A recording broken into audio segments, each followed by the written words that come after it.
particularmente tenho procurado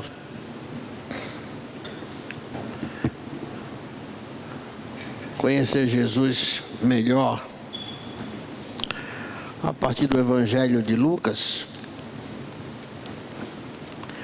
e creio que a minha busca em conhecê-lo melhor tardará tão somente quando estiver na eternidade com Ele. Na realidade, eu busco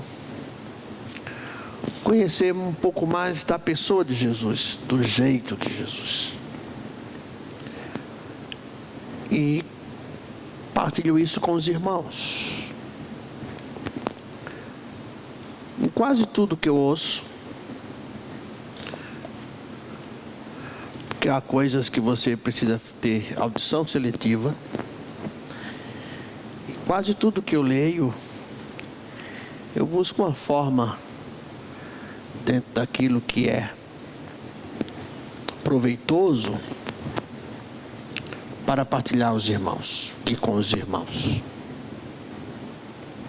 Hoje à noite eu vou deixar o texto que fala sobre a questão do jejum para em outra oportunidade, mas vou falar um pouco sobre jejum.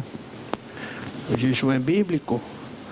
Algumas invenções sobre o jejum que não são muito bíblicas, inclusive jejum de oração, jejum de leitura da palavra de Deus, leitura da vida em igreja, jejum de ir a culto. Esses jejuns que nós fazemos para ficar mais próximos a Deus. Mas eu quero pensar hoje em Jesus como Senhor do sábado. E pensar no sábado não apenas da forma legalista, mas talvez outros sábados que temos na vida. Uma vez, em 86, empreendi uma viagem de 40 dias pela região do Texas, em busca de recursos para a construção do colégio lá em Aracaju. É um período de muita crise no Texas, havia uma crise muito grande. E eu fui juntamente com um professor. Ele não tomava Coca-Cola. E quando eu ia tomar Coca-Cola, eu vi aquele sermão sobre a Coca-Cola. Terminei por mais de 30 dias tomando leite, umas caixinhas de leite. Na hora do almoço e no jantar, em busca da paz. Uma vez conversando com ele, eu perguntei-lhe: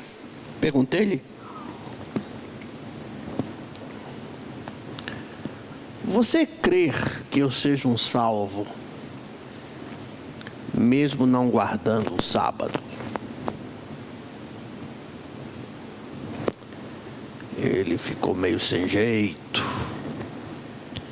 e disse: bem, a posição oficial da igreja, se eu sei a posição oficial da igreja, mesmo tendo Jesus como meu Salvador, se eu não guardar o sábado, eu não sou salvo. Dessa forma, não podemos comungar da mesma fé. Pode ter música bonita, mas o Jesus é insuficiente para salvar sozinho, sem a guarda do sábado. Em que pese considerar que arranjamos muitas coisas para o sábado. De fato, é um dia de descanso. Por isso quero pensar sobre Jesus, Senhor do sábado. Lucas capítulo 6.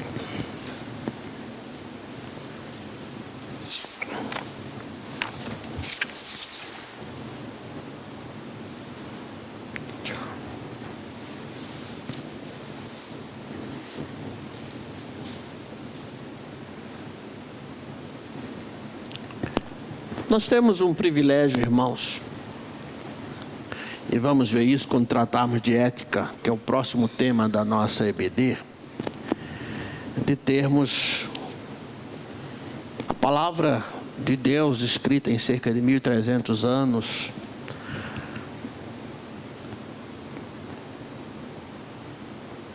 da qual e pela qual não necessitamos de intérpretes, ou a criação de novas leis, ou de novas condutas, mesmo sabendo que essas condutas podem acontecer durante o tempo da história.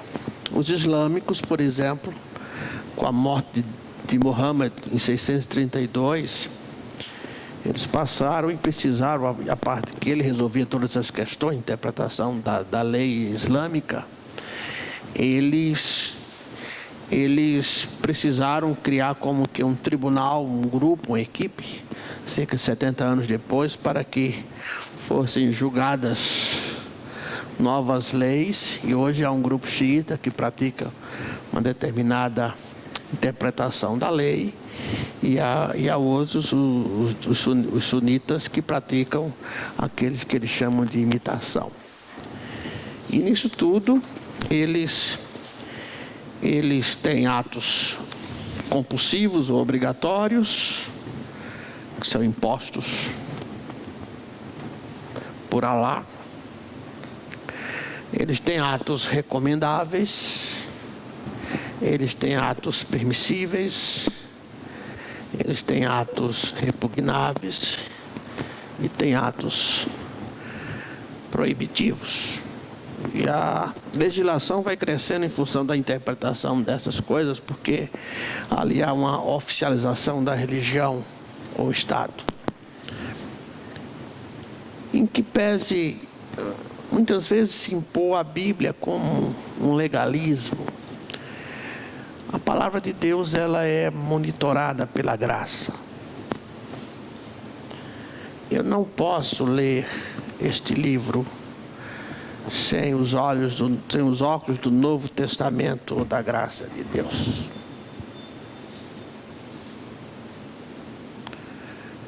A graça de Deus, Ele dá a quem quer, como quer, quando quer, na hora que quer, da maneira que quer. Sempre em Cristo, é verdade. Mas nós criamos nossos sábados.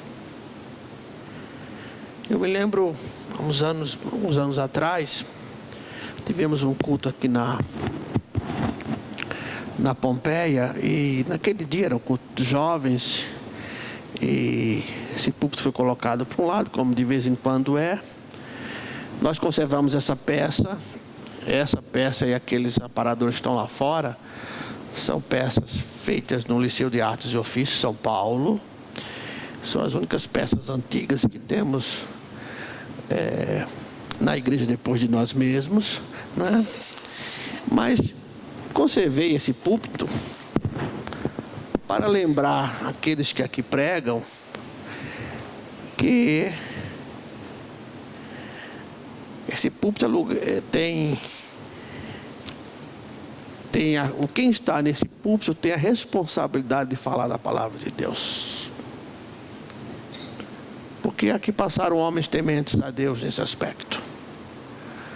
Então, se ele vai para lá ou para cá, na questão física, não importa. A palavra de Deus que não pode ser jogada para lá e para cá nas nossas vidas, ao nosso bel prazer, na interpretação que queiramos dar, ou para satisfazer nossos desejos e deleites. Mas a palavra de Deus, ela é regra de conduta, regra de prática, até para que não nos percamos. As leis acontecem para que a sociedade não se perca. Freud diz que até a culpa é necessária para manter o equilíbrio da sociedade.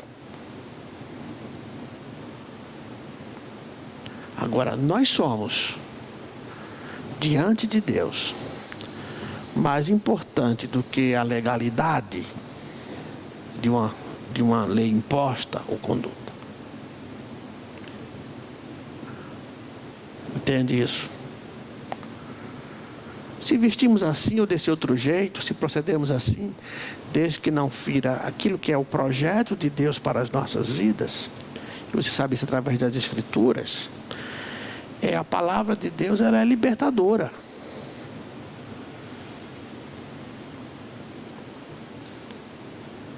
Nós somos livres e libertos para não precisar pecar, no sentido de não sermos escravos do pecado.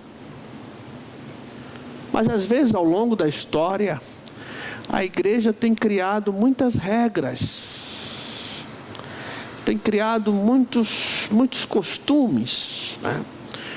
Havia uma época que, para celebrar uma ceia, se colocava a ceia, aquela toalha branca que às vezes lembrava uma mortalha sobre um caixão, aquele véuzinho que se coloca, vinham as pessoas, dobravam aquilo. E ainda hoje temos o costume de chamar a Santa Ceia quando os santos são os que tomam da ceia e participam da ceia. Os elementos são elementos. Diz o texto, capítulo 6, que sucedeu que num dia de sábado, estou lendo em Lucas, passava Jesus pelas searas, pelos campos, e seus discípulos iam colhendo espigas e debulhando-as com as mãos e as comiam, espigas cruas. Já comeu milho cru? É gostoso. Milho verdinho, é doce, extremamente doce, e alimenta. Isto está dito em Deuteronômio 23, 25. Que quando alguém passa por terra de quem for, está com fome, você pode ler depois isso, lá você tem direito, a partir dos tantos metros, pegar aquilo para comer, não é para levar de bacia, não é para vender, é para comer. Então não havia ilegalidade naquilo que os discípulos estavam fazendo. Hoje, se você for tirar uma vez uma goiaba, uma pitanga, até um galho que passe do terreno, alguém acha que você não pode, que aquela propriedade é sua, apesar de estar fora do seu limite, não é? Alguns fariseus, versículo 2, porém perguntaram, por que estás fazendo o que não é lícito nos sábados? Jesus respondeu-lhe e disse, nem ao menos tendes lido o que fez Davi quando teve fome, ele e seus companheiros? Jesus respondia de escrituras pelas escrituras. Por isso que a Bíblia diz, errais em não conheceres as escrituras. Respondeu a partir da própria escritura. E nós vamos ver isso depois. Nem ao menos tendo lido o que fez Davi quando teve fome, ele e seus companheiros, como entrou na casa de Deus, tomou os pães da proposição, dos quais não era lícito comer, senão só os sacerdotes, e deles comeu e deu também aos seus companheiros. Também lhes disse, o Filho do Homem é Senhor do sábado. Se pudéssemos pegar esse texto, fazer uma tese desse texto, uma única expressão, diríamos, o Filho do Homem é o Senhor do sábado. O Filho do Homem. O título de humildade que Jesus usa. O título que demonstra a sua própria fragilidade humana. Ele diz que o Cristo, enquanto Filho do Homem, mesmo na sua fragilidade encarnada, das suas limitações que estão lá, daquilo que ele abriu mão, segundo Filipenses capítulo 2, até o versículo, a partir do verso 5. Este é Senhor do sábado. Essa é a tese desse texto. Isso resume o texto. Isso enfoca o principal do texto.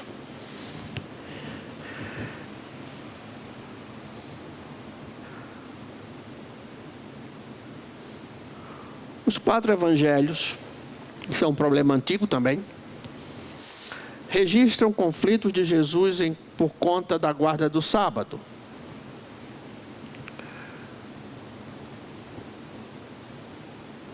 Aquilo que foi estabelecido por Deus, em Êxodo 20:10,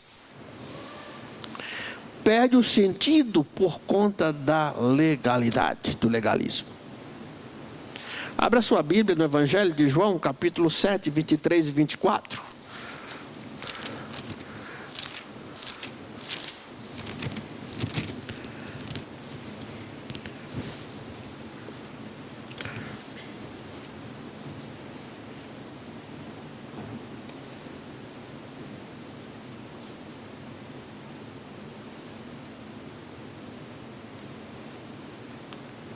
Diz assim: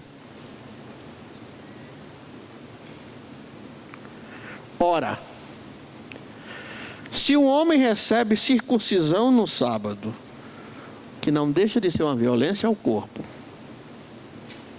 contra o corpo,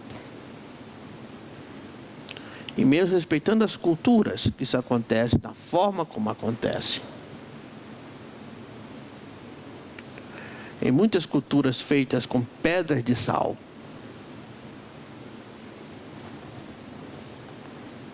para que a lei de Moisés não seja violada, pergunta Jesus: como vos indignais contra mim, porque no sábado tornei um homem inteiramente salvo? Jesus está dizendo: a que ponto chegou o legalismo de vocês, que não repudiam a circuncisão, ou o trabalho de uma própria circuncisão, do cumprimento de um ritual, que não deixa de ser uma violência contra o corpo, naquelas condições, e vem repugnar a mim porque deixei alguém curado.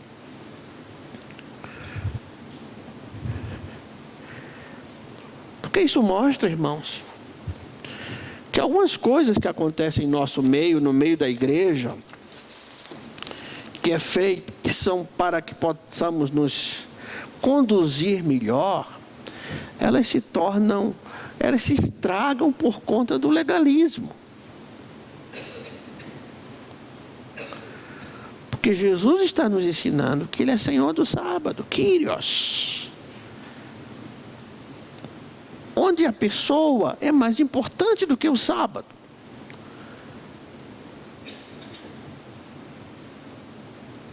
A objeção dos fariseus, para que possamos compreender melhor, quero ir construindo isso para que os irmãos possam entender, que na realidade eu quero que saiamos daqui perguntando quais são os nossos sábados.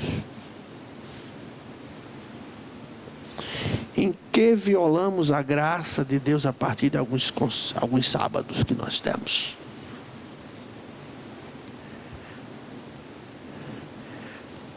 A objeção foi não em relação à ação, mas a sua realização no sábado. Aqui, segundo os fariseus, os intérpretes, houve 4 quebras distintas do sábado de uma vez só. A lei foi quebrada 4 vezes. Foi quebrada pelo ato de escolher as espigas,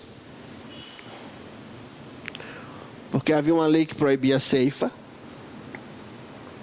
Você não pode colher no sábado, mas não era colheita, era para matar a fome. Não era? Ninguém estava colhendo para vender, ninguém estava colhendo para levar para casa, estavam com fome, né? E passaram por aquela plantação e começaram a comer. Depois, o ato de esfregá-la nas mãos, para debulhar, que seria um segundo pecado da debulha, não se podia colher, não se podia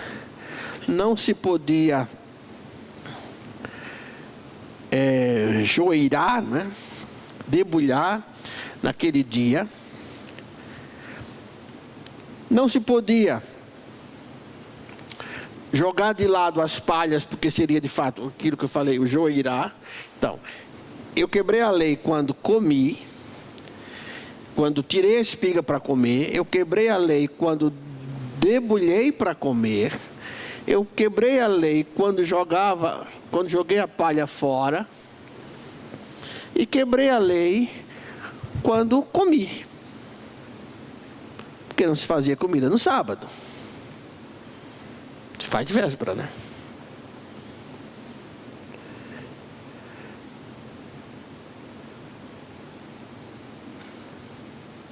E se alguém moesse ou colhesse grãos em volume maior do que um figo seco? Já viram o figo seco? Engraçado essas coisas, né? era quebrar a lei. Um bom princípio para a dieta, mas não era aquele caso. Um bom princípio para não se fazer nada no sábado, não vamos fazer comida no sábado.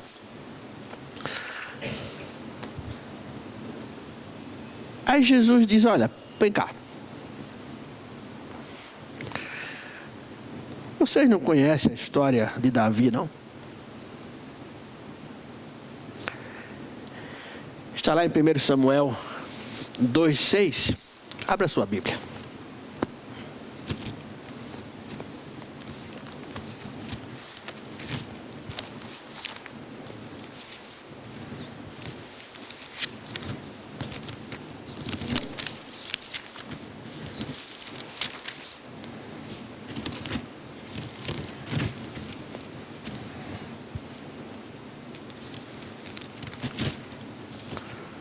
Primeira Samuel 21:6.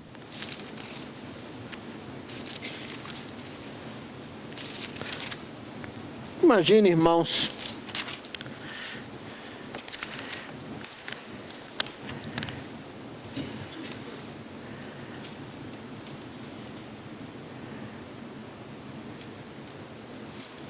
Davi procurou Aimeleque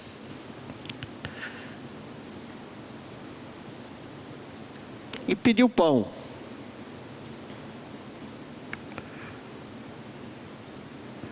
E ele não tinha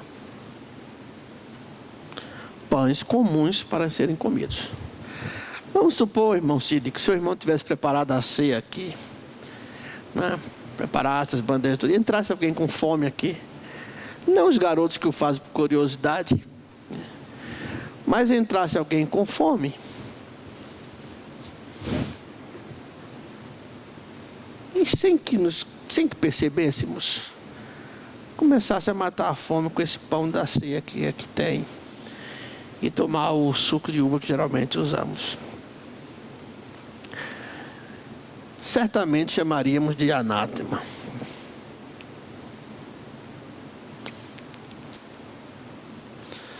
Davi comeu o pão da proposição, o pão que era separado para a celebração e para ser ofertados a Deus. Não só Davi, como os que estavam com ele. Veja o que Jesus está construindo. Ele sai com os discípulos comem. E todos nós temos os nossos fariseus de estimação. Toda igreja, toda comunidade tem a equipe que faz parte da comissão do joio e trigo.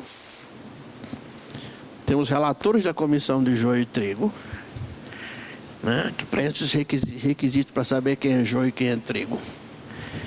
E que ficam para fustigar a vida das pessoas, para observar defeitos e atitudes.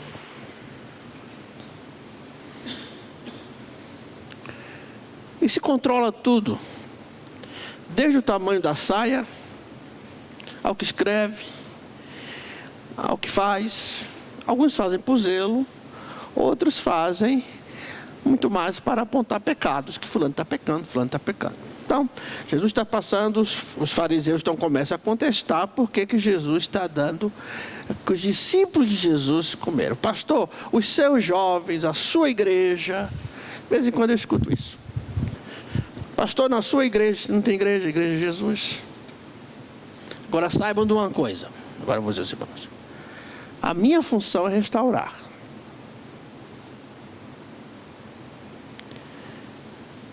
Enquanto eu for pastor na minha vida, eu vou tentar restaurar.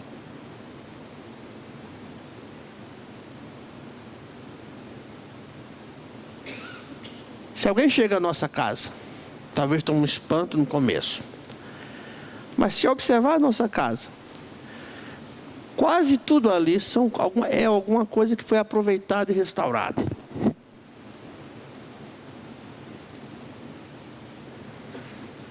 Eu brinco que a peça mais nova é Fátima. Uma exceção. Porque com aquilo eu passo uma mensagem que eu creio na restauração de vidas. Porque no dia que eu deixar de crer no poder de Deus restaurar vidas, eu deixo de fazer o que faço. Inclusive, sei que nessa restauração, a pessoa também se ajusta. Porque a graça desperta em nós um outro sentimento chamado gratitude. E eu busco andar com a minha vida por causa da gratitude de uma forma que eu agrade a Deus. Mas eu sei que para alguns a vida é muito pesada, é muito dura. Então Jesus vem e fala disso para esse pessoal e diz: vocês não entenderam o que Davi fez e que deu inclusive aos seus companheiros. Aí Jesus vem e diz: o Filho do Homem é o Senhor do sábado.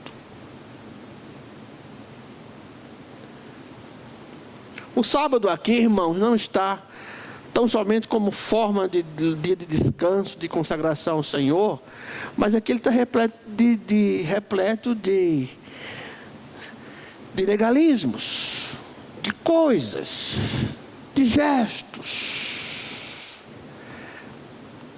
Me lembro que muitos anos atrás eu passo por uma dificuldade, além dos meus conceitos políticos, sociais que eu tenho. Para os pentecostais eu sou carnal, e para os conservadores eu sou pentecostal. E eu sou de Jesus. Mas você lembra, irmão, quando aqui nós tínhamos uma mesa grande assim, o cara que dá de oferta, foi até o Joab que fez o projeto, e naquela mesa e havia só um pouquinho assim, ó, de espaço entre o chão e a mesa. E tinha uma irmã que ficava olhando os meus pés quando eu pregava. Ela dizia: aquele pastor vai ser pentecostal, porque ele mexe muito os pés quando prega. Então eu pago um preço. O preço de ser bíblico.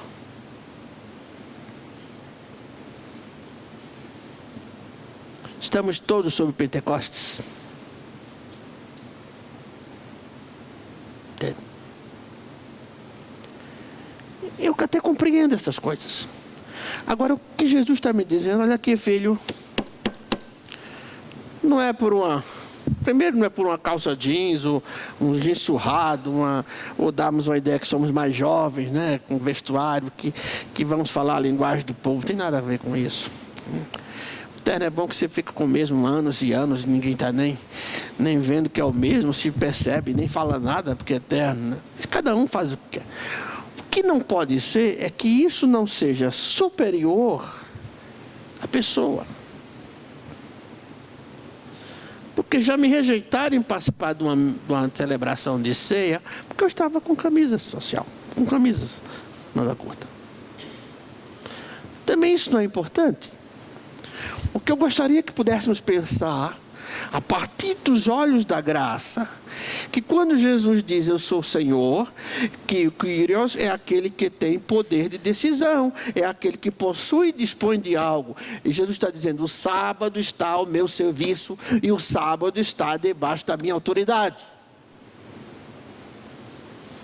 E a igreja precisa repensar essas coisas.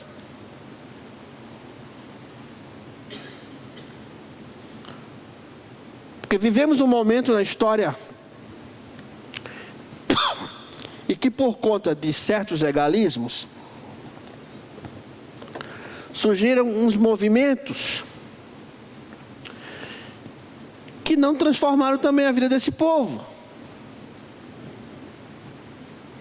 Ou tornaram-se, ou começaram a acontecer os guetos. Estava lendo sobre um trabalho sobre pastoral na América Latina, e nós somos América Latina, viu, gente? Mais que você queira ser Europa, Estados Unidos, esquece isso. Você pode não falar espanhol, nós somos América Latina, temos problemas similares. Não temos a língua, mas temos problemas similares. E um autor, por nome de J.B. Libânio, devido na história pastoral na América Latina, esse continente todo aqui, que ele chama de 3 momentos. O momento tradicional, quando a igreja era o poder e impunha sua força pelo medo.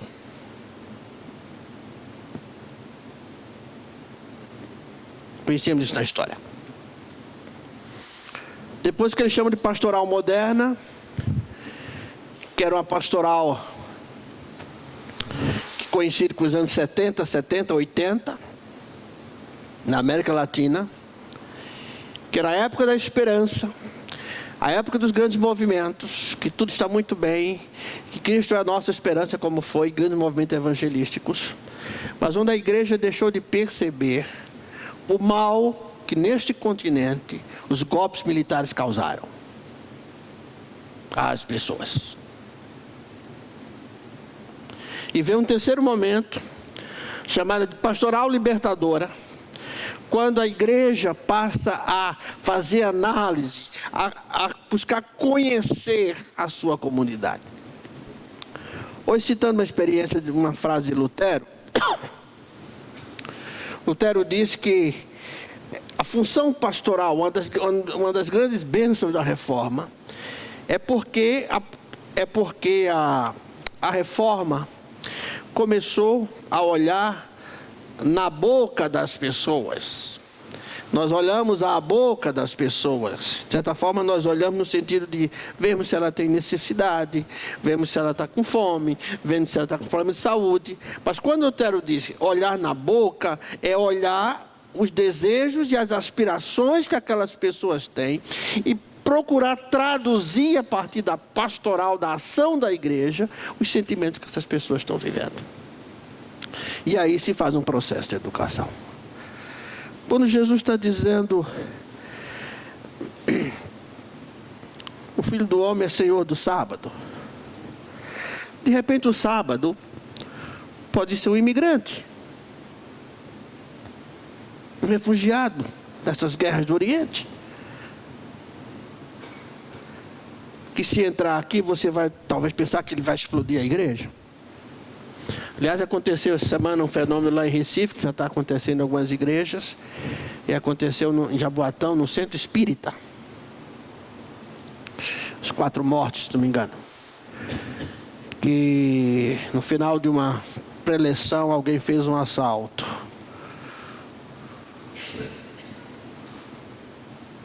Eu não creio que tenha sido karma.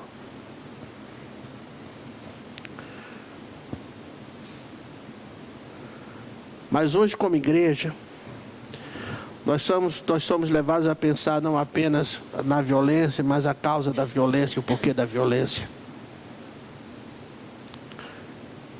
Porquê das drogas? Porquê dos guetos?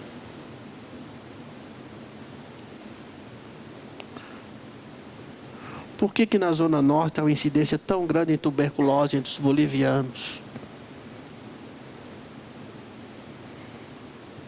Podem ser sábados. Basta ser um pouco diferente da gente. Eu disse aos irmãos, quando eu cheguei a São Paulo a primeira vez, e a gente que vem de fora, naquele tempo não tinha Datena, eram outros aí, você pensa que pôs o pé na rua vai ser assaltado, né? E eu preguei na igreja batista evangélica da Rua Prates, até evangélica russa na época.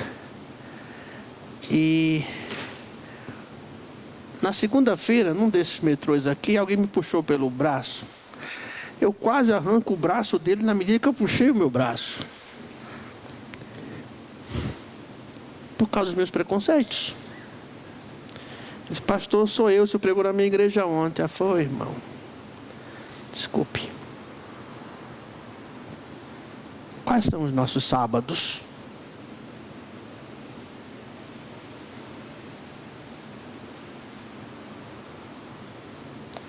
Quais são as nossas espigas? Quais são os nossos pães da proposição? Em meio de tudo isso, eu quero pensar e crer que Jesus é Kyrios disso tudo, Senhor disso tudo.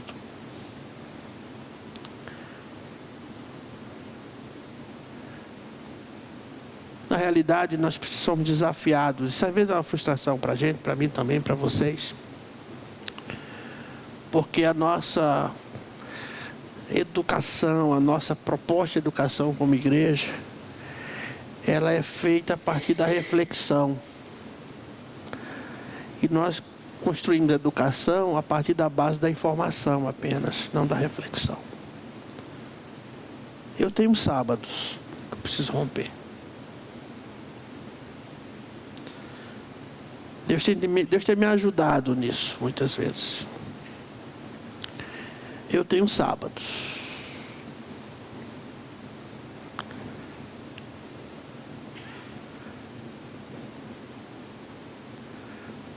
Pode ser sábado de gênero,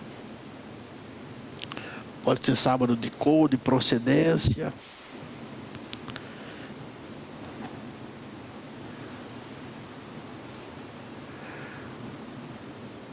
Pode ser sábado de status social, status civil. Entende isso? De profissão.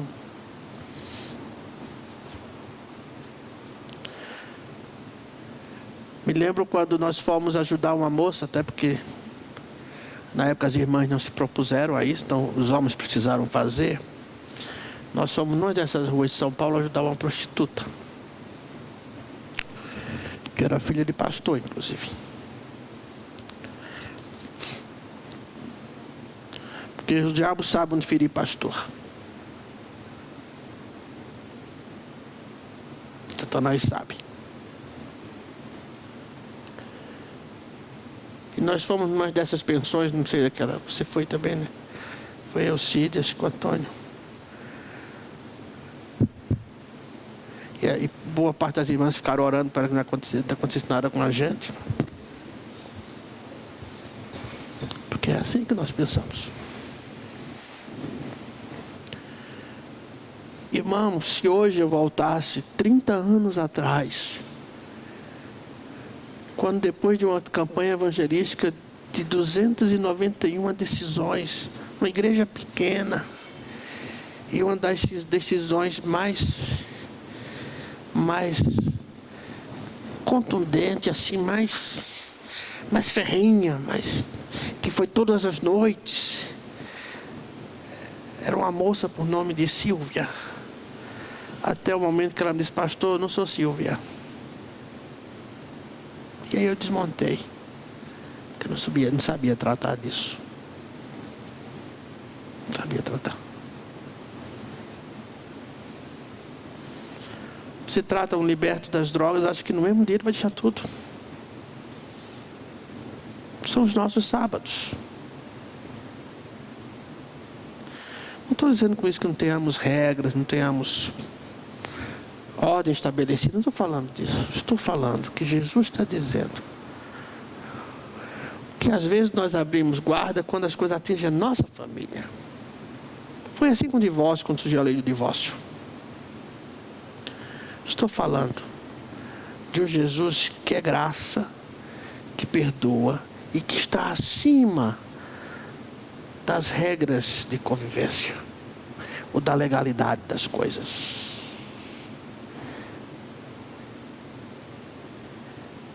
De um Deus que não existe homem nem mulher, bárbaro ou cita. Mas nós temos. As mulheres servem e os homens ocupam posição de destaque. Continua sendo assim. E essa não é a proposta do reino. É para pensar. Nesse texto eu pensei: quais são os meus sábados? Quais são os meus sábados? O que é que Jesus vai permitir que eu conviva com pessoas? Que pessoas eu vou conviver para entender que o amor de Deus também é sobre aquelas pessoas?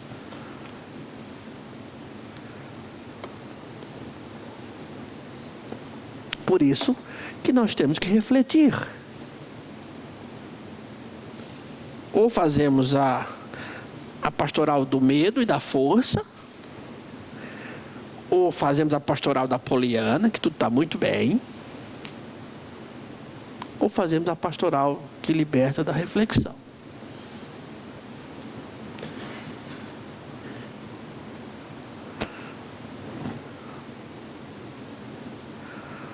pastoral da Poliana diz para a irmã que apanha do marido: não, irmã, fica orando que Deus vai libertar.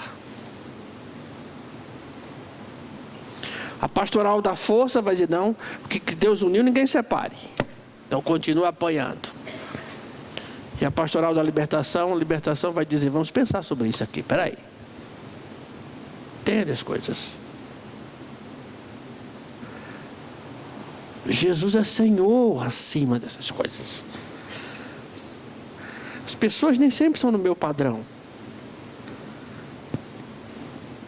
E diga-se de passagem, eu sou uma pessoa chata nesse sentido. E Deus tem me ensinado muitas coisas.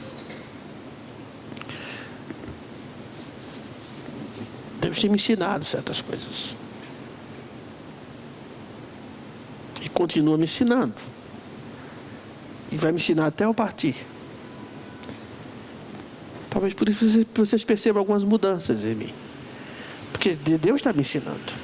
Deus está me ensinando a ver outras coisas que eu não via antes. Mas eu continuo crendo no Deus. Eu não tenho mudado minha fé em nada. O que eu estou dizendo é que nós temos sábados. E Deus, Jesus é Senhor desse sábado. Não estou levantando bandeira a favor do pecado, não. O pecado separa o homem de Deus. O resultado do pecado é morte. O pecado estraga. O pecado deforma. O pecado destrói. O pecado traz sofrimento. Estou apenas dizendo que Jesus está acima disso. Isso ele ensinou aqueles fariseus. E nós somos, de certa forma, fariseus. Muitas vezes. Muitas vezes.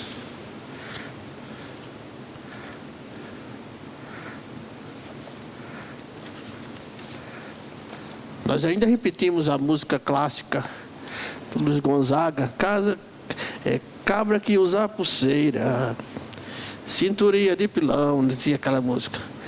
De cabeludo tem vez não, cabra que usa pulseira. Então, lembra disso? Era os preconceitos da época, não era? Dos anos 70. Um cara cabeludo na igreja sofria. Sofria porque era cabeludo e sofria porque o outro que não tinha raiva porque ele não tinha aquele cabelo. E às vezes eles eram alijados da igreja. Pelo corte do paletó. Um homem não podia ter o paletó lascado aqui porque não era digno. Coisas foram mudando, as outras coisas vão surgindo. Jesus é o Senhor do sábado. Ele diz: o Filho do Homem é Senhor do sábado. E eu vou para a escola aprender e vou refletir. E vou separar o pecado do pecador. E vou tratar o pecado do pecador. Vou rejeitar o pecado sem rejeitar o pecador. Ele talvez peque diferente de mim. Ele peca diferente dos meus pecados, talvez. Mas eu tenho os meus pecados. E Jesus morreu por mim. Que Deus nos ajude a refletir sobre isso, sabe, irmãos? É muito importante isso, porque há uma sociedade que precisa disso. Aos nossos filhos, serão os nossos netos. Não estou maldizendo nem lançando maldição, não estou falando isso. Estou lendo sociedade. Estou lendo sociedade. Que Deus nos ajude a entender isso. Vamos cantar?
somente aqueles que sofrem rejeição sabem o que é a dor da rejeição. E tão somente aqueles que se sentem pecadores e carentes do amor de Deus sabem que é a sensação do acolhimento que Deus dá. Não dificultemos esse acolhimento. Não dificultemos esse acolhimento. Porque nós também somos pecadores, remidos nós somos. Hoje pela manhã o pastor Acá, que deixou panfleto sobre o PAN, da Junta de Missões Mundiais. Quem pegou para preencher, me entregue ou entregar o Carlos. Quem precisar, nós temos mais, está ajudando o trabalho lá na Europa, do trabalho que ele faz, que ele mostrou aqui, pregou, falou através do testemunho. Pai, dá-nos a tua paz e a compreensão, que sobre tudo e sobre todos, tu és Senhor. Ajuda-nos a amar aqueles que nos são diferentes.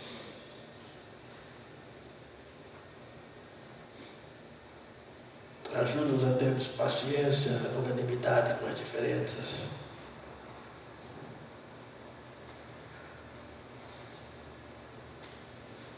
Que a tua graça,